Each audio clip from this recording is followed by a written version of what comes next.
હંમેશા એક વાત દ્રઢ કરજો, ક્ષમા આપતા શીખજો, લેટ ગો કરતા શીખજો. આ બહુ જરૂરી છે. હશે મોટાએ હંમેશા એ વિચાર કરવાનો કે હશે, નાનો છે ને બોલી ગયો, હશે છોકરું છે ને, હશે. અને નાનાએ લેટ ગો કરવાનો. કેવી રીતે? હશે મોટા છે ને, એ નહીં કહેતો મને કોણ કહેશે, હશે મોટા છે ને. બંને તરફે હો. એક સમજશે તો નહીં ચાલે.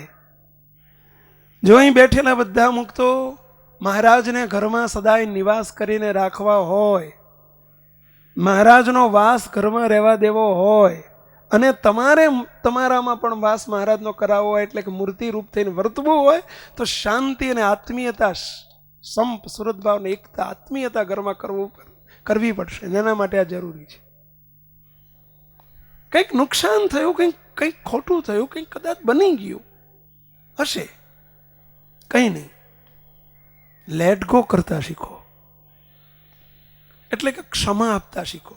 હમણાં કહ્યું ને, ફ્લેટ નાનો છે તો મોટો કરવો છે, બંગલો નાનો છે તો મોટો કરવો. અત્યારે લોકોની નજર જ અહીં છે કે બંગલા મોટા કરો. શું કરવા? બહાર બધા વટ પડે ને, આપણો વટ પડે ને. એટલે આ બંગલો નાનો હશે ને તો ચાલશે, તમારું પેટ મોટું કરો. સમજ્યા? સમાવતા શીખો. સમજ્યા? એટલે કે મન મોટું કરો. પેટ મોટું કરો એટલે મન મોટું કરો. મુક્તો કે જેથી કરીને તમે સમાવી શકો. અને મોટાની વ્યાખ્યા જ આ છે હો. મોટાની વ્યાખ્યા સાંભળજો મુક્તો. મોટો કોણ મોટો? જે સૌને સમાવી શકે ને સૌનું સમાવી શકે, એ જ મોટો. ભલે નાનો હોય પણ જો કોકનું સમાવી શકતો હોય ને માફ કરી શકતો હોય, ક્ષમા આપી શકતો હોય, તે મોટો. નાનો હોય તો એ મોટો. અને મોટો જો ક્ષમા ના આપી શકતો હોય તો એ કહેવાતો મોટો છે. આજે મહાન પુરુષો જે થયા છે ને સત્સંગમાં પણ, એ બધાને તમે જુઓ ને તો એમનું મોટી વિશાળતા હોય. સમજ્યા? વિશાળતા હોય, દયા, કરુણા, હશે.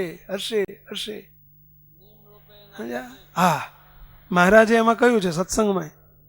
મહારાજે મુક્તાનંદ સ્વામી પ્રશ્ન પૂછ્યો, મહારાજ નિયમમાં રખાવવા માટે ક્યારેક ક્રોધ કરવો પડે છે, સત્સંગમાં અમારે મોટી રાવ શું કરવું? ત્યારે મહારાજે છૂટ આપી છે કે કોઈને નિયમ લોપ કરતો હોય ને અવળો હાલતો હોય ને તો ગુસ્સો કરીને પણ એને કંટ્રોલમાં લેવો.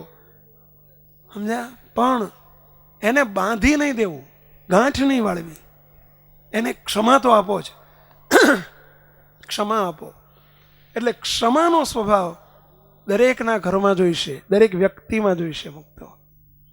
બીજું, આગળ પોતાની ભૂલોને જોતા શીખો.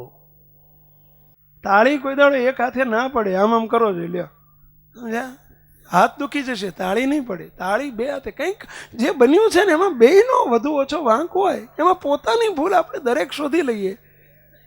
ગામમાં આખું વાળવું હોય, આખું ગામ વાળવું હોય મુક્તો, તો કેટલું અઘરું પડે. પરંતુ દરેક પોતપોતાનું આંગણું વાળી નાખે કેટલું સહેલું થઈ જાય.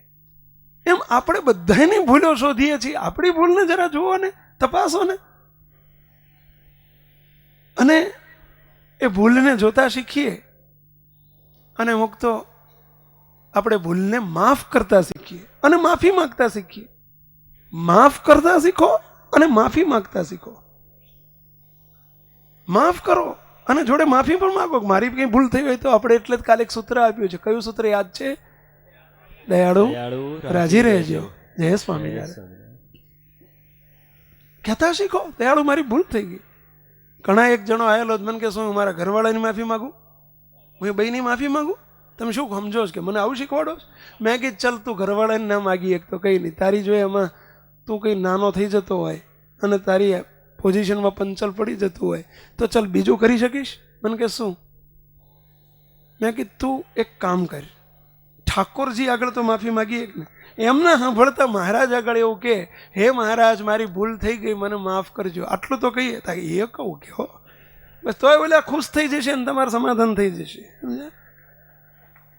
હા, આ ઉપાય કરવા જેવો છે. ઘણા એને કારણ કે વટ હોય, હું ઘરવાળા આગળ માફી માગું, ઓલે એમને વટ હોય, હું તમારી માફી માગું. કંઈ નહીં, મહારાજ આગળ એકબીજા સાંભળતા કે મારી ભૂલ થઈ ગઈ મહારાજ, મહારાજને તો સંબોધીને કહો. તોય હરખું આવી જશે. આ દવા કરવા જેવી છો,